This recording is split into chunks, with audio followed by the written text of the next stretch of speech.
আমি এই প্ৰতিবাদটো সাব্যস্ত কৰিছোঁ জনসাধাৰণৰ দৈনন্দিন যি বয় বস্তুৰ মূল্য বৃদ্ধি হৈ আছে অভাৱনীয়ভাৱে আজি মানুহৰ সেই মূল্য বৃদ্ধি ৰোধৰ দাবীত আমাৰ এই বিক্ষোভ সংঘটিত হৈছে। দ্বিতীয়তে আমাৰ ৰাজ্যখনৰ দেশৰ আজি নিবনুৱা যুৱক যুৱতীসকলৰ কৰ্মসংস্থাপনৰ ব্যৱস্থা নাই। কৰ্মসংস্থাপন দিয়াৰ দাবীত আমি এই বিক্ষোভ সংঘটিত কৰিছোঁ।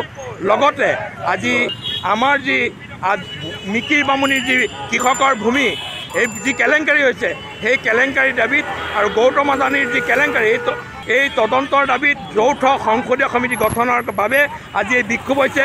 আৰু মণিপুৰত যি আৰ্মি স্পেচিয়েল পাৱাৰ এক্ট তাত দিছে সেইটো প্ৰত্যাহাৰৰ দাবীত আজি আমি এই বিক্ষোভ সংঘটিত কৰিছোঁ।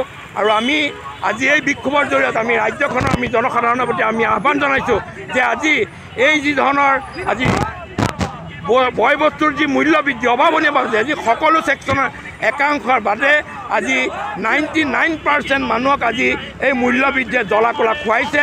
গতিকে এই জ্বলা কলা খোৱাত আজি বন্ধ কৰিব নোৱাৰা এই বিজেপি চৰকাৰক প্ৰত্যাখ্যান কৰাৰ বাবে উৎখাত কৰাৰ বাবে আজি আমাৰ দেশৰ যি সকলোবোৰ বাওঁ গণতান্ত্ৰিক ধৰ্ম নিৰপেক্ষ প্ৰগতিশীল শক্তি ঐক্যবদ্ধ হৈ এই যুঁজখনক আগুৱাই নিব লাগে আৰু যিমান সোনকালে পাৰি বিজেপিক উৎখাত কৰিব লাগে।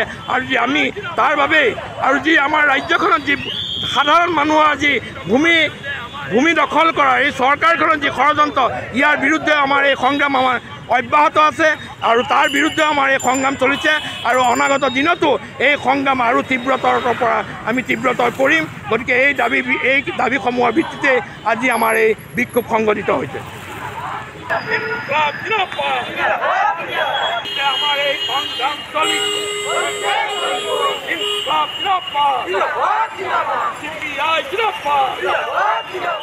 আমি এই প্ৰতিবাদটো সাব্যস্ত কৰিছোঁ জনসাধাৰণৰ দৈনন্দিন যি বয় বস্তুৰ মূল্য বৃদ্ধি হৈ আছে অভাৱনীয়ভাৱে আজি মানুহৰ সেই মূল্য বৃদ্ধি ৰোধৰ দাবীত আমাৰ এই বিক্ষোভ সংঘটিত হৈছে।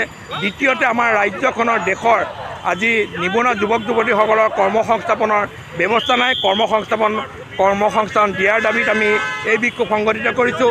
লগতে আজি আমাৰ যি মিকিৰ বামুণীৰ যি কৃষকৰ ভূমি এই যি কেলেংকাৰী হৈছে সেই কেলেংকাৰীৰ দাবীত আৰু গৌতম আদানীৰ যি কেলেংকাৰী এই তদন্তৰ দাবীত যৌথ সংসদীয় সমিতি গঠনৰ বাবে আজি এই বিক্ষোভ হৈছে।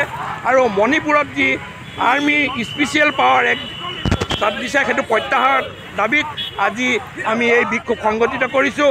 আৰু আমি আজি এই বিক্ষোভৰ জৰিয়তে আমি ৰাজ্যখনৰ আমি জনসাধাৰণৰ প্ৰতি আমি আহ্বান জনাইছোঁ যে আজি এই যি ধৰণৰ আজি বয় বস্তুৰ যি মূল্য বৃদ্ধি অভাৱনীয়ভাৱে আজি সকলো ছেকশ্যনৰ একাংশৰ বাদে আজি 99% মানুহক আজি এই মূল্য বৃদ্ধিয়ে জ্বলা কলা খুৱাইছে।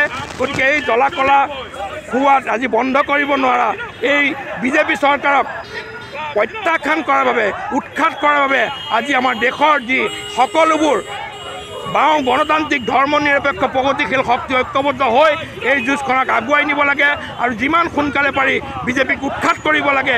আৰু যি আমি তাৰ বাবেই আৰু যি আমাৰ ৰাজ্যখনত যি সাধাৰণ মানুহৰ যি ভূমি দখল কৰা এই চৰকাৰখনৰ যি ষড়যন্ত্ৰ ইয়াৰ বিৰুদ্ধে আমাৰ এই সংগ্ৰাম আমাৰ অব্যাহত আছে আৰু তাৰ বিৰুদ্ধে আমাৰ এই সংগ্ৰাম চলিছে।